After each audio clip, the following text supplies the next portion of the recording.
were no doubt other questions considered.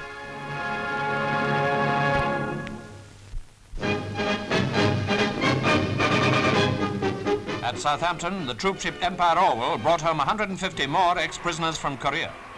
They came ashore in the tender Colshot. What a moment of joyful anticipation this was for them, and for their families waiting to greet them. But first, a reference to communist methods of indoctrination is made by Captain Farrar-Hockley, Adjutant of the Gloucesters. Keeping at it on and on and on, for example, for a period of about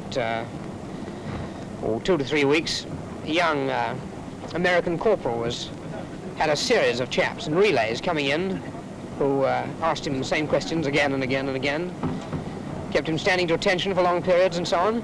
So he wasn't marked in any way, but eventually, of course, he was just being worn down. Actually, he stood out against it incredibly well, much to his credit.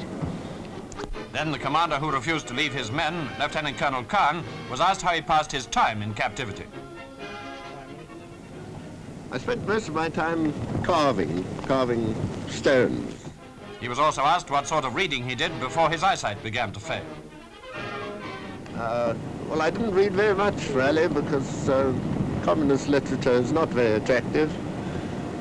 The colonel had prepared a statement for the press. Here are some of his points about treatment in a red prison camp. The Chinese methods of punishment were often primitive, and several officers and men had very unpleasant and sometimes terrible experiences which are unlikely to endear the system to any Briton. The thought or fear of such punishment undoubtedly provided indirect pressure on some prisoners, and this was unquestionably part of the systematic attempt to obtain converts to communism, or, less ambitiously, to sow little seeds of doubt, envy, and disloyalty, which might later produce red flowers. To my mind, the vast majority of the men appear to have been affected very little by their captivity. They are just the same good lot of fellows they've always been.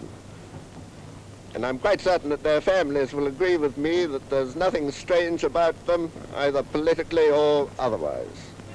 Well, the scene on the quayside at Southampton certainly endorsed the gallant colonel's view.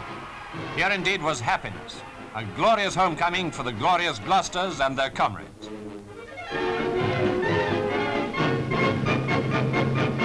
Here indeed, joy was expressed in the good old way.